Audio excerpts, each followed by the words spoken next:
Imran Khan's Pakistan Tehreek-e-Insaf (PTI) is holding a mega rally, or what it calls a jalsa, in Sangjani and an area in the outskirts of Islamabad. Now, PTI workers are holding the mega demonstration after the party announced on social media that the rally has begun, with party leader Hamad Azhar addressing the crowd. He says the jalsa is meant to establish the rule of law and the supremacy of the constitution in Pakistan, and that nothing can deter them from holding the rally.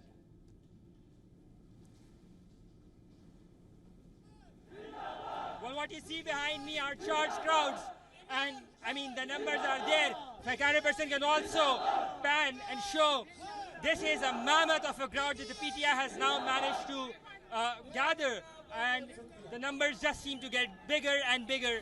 Despite the fact that there is sunset now, the numbers are enormous, they are gigantic, and they're all demanding one thing: the release of Imran Khan, and secondly, the handback of their mandate. Now, it is pertinent to mention that this is the first time that the PTI is holding their public gathering since 2022 in Islamabad, and the first time since the elections in the country 7 months ago.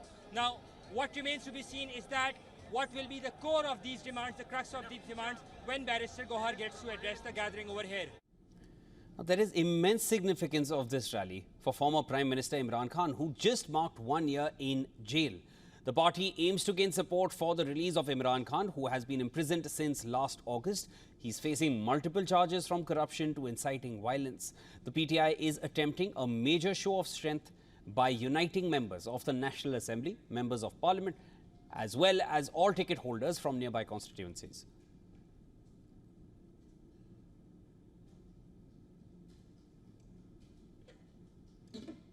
The rally has been widely publicized on social media under the name and face of Imran Khan. Here's one of these posts which says that our country is standing on the crossroads. Then another post reads, "If you want to change the situation, come out." Well, PTI on several occasions had attempted to hold rallies but was denied permission. This time, the administration has granted conditional approval for the rally, specifying that it will run from 4 p.m. to 7 p.m. only. Well, it's well past 7 p.m. as of now, and we will get a ground update on what's happening as of now, even though the permissible time has crossed. The administration has laid out strict guidelines. The organizers have been asked to submit a list of attendees to the police. PTI has been asked to ensure there's no disruption of business or public movement. Attendees are not allowed to carry batons, objects of force, no anti-state speeches, no burning of flags. And none of this has been allowed during the rally. Any violation of any of these guidelines, the administration has warned it will result in legal action against the said person as well as PTI. Meanwhile, to stop the PTI workers, all key entry and exit points in the federal capital have been blocked. Containers have been placed on highways to seal access to the city. Metro bus services between Islamabad and Rawalpindi cities have been suspended. Also, WhatsApp, Instagram services are facing disruptions.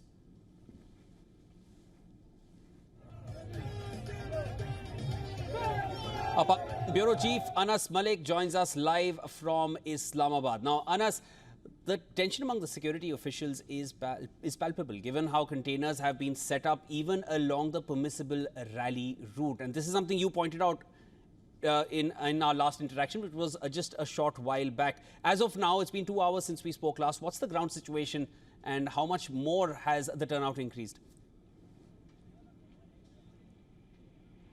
Well, the crowds have swelled up. The numbers has definitely increased. It won't be wrong to say, Shivan.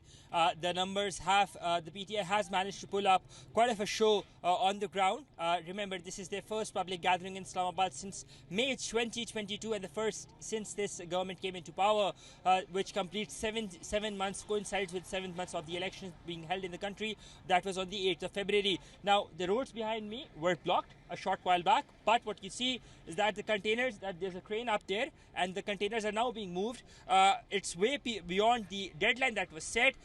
The mood is charged. The people there on the ground, they were demanding one thing, that they want to march on to up until Adiala. So there's a test, Adiala jail. So there's this test of the leadership that's there on the ground as well. With regards to the PTI leadership, that how do they control their crowd, how do they control their supporters in order to ensure that there is no untoward situation that may or can arise. Shivan? Now, as of now, if I'm not wrong, it would be past 7:30 p.m. local time for you in Islamabad, and that's well past the designated time for the rally, which was from 4 to 7 p.m. Till when do we expect the rally to continue?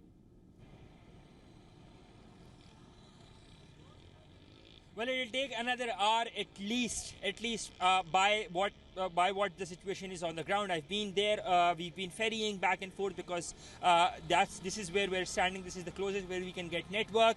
At the rally site, it's clogged, so there is no network. The reason we've been doing back and forth to keep our viewers updated. But that being said, the Chief Minister of Khyber Pakhtunkhwa, in Gandapur, he has entered in the vicinity of Islamabad, so he should be at the rally in about 20 minutes or probably less than that. That being said, the Islamabad admins on their part had warned. In fact, the DC Deputy Commissioner of Islamabad, in fact, Nawaz Memon, had tweeted as well, saying that in case of a violation of the agreement that is being done by the Pakistan Tehreek-e-Insaf, legal action will be taken. Now, they're way past their agreement or agreed upon deadline, which was for 7 p.m. What remains to be seen is what action will transpire next. Whether there will be a police crackdown, whether there will be it would be through a legal course of action, or whether for a next of the rounds that can probably happen of the Jalsas of the Pakistan Tehreek-e-Insaf, this can be cited as a precedent of PTI not adhering to the agreement, and then permission cannot be denied. Can be denied. So going forward, we don't know what the admins have up their sleeves, but they have in fact threatened for legal action. The PTI is way above their deadline, so it remains to be seen what happens next on the part of the administration in order to disperse this crowd. And Anas, I can gauge that the network is still weak, and you are, finding different locations where you can connect with us fluidly, but we are still struggling with connection. It goes to show that how tightly it is being watched, at least at the Jalsa side. Any other rally agreements expected to be compromised apart from the time limit, which has been exceeded now? Well, the rally agreements, it's a 21-pointer agreement that was agreed upon between the administration and the Pakistan Tehreek-e-Insaf, that also said that there would be no chanting of anti-state slogans or derogatory slogans, especially against state institutions or state mechanisms. We have not seen that, at least yet. But with the crowd that's incoming and the numbers that are swelling up, that might just be one of the other things which the Pakistan Tehreek-e-Insaf might end up doing with regards to the violation. But the other but is that the first of the violations began from the district administration when they ended up putting these roadblocks, which were not part of the agreement, because this is the route for the Jalsa that was agreed upon in writing. And despite of that being agreed upon, we saw in the morning, we've been reporting from here, that shipping containers like these, bigger shipping containers, have been put in place in order to prevent and put a hindrance to those who want to get to the Jalsa. In fact, behind these shipping containers, the caravans and cavalcades who are trying to get to the Jalsa Gah now, to the protest site right now, they have been stopped.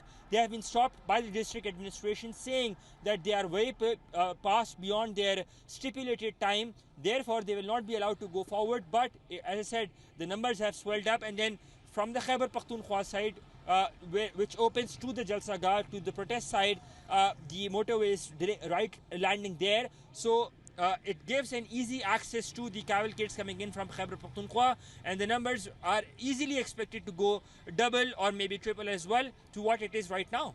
Shivan? Anas, thank you for getting us the latest there. That's Anas Malik, our Pakistan Bureau Chief, who's hopping between different locations. He is at one point at the Jalsa site and then comes right back till about 10-12 kilometers away so that he can connect with us fluidly, and then we'll go right back to Sangjani, where the congregation is taking place, where everyone has gathered. This is PTI's show of strength after a long time. Thank you, Anas, for getting us the latest.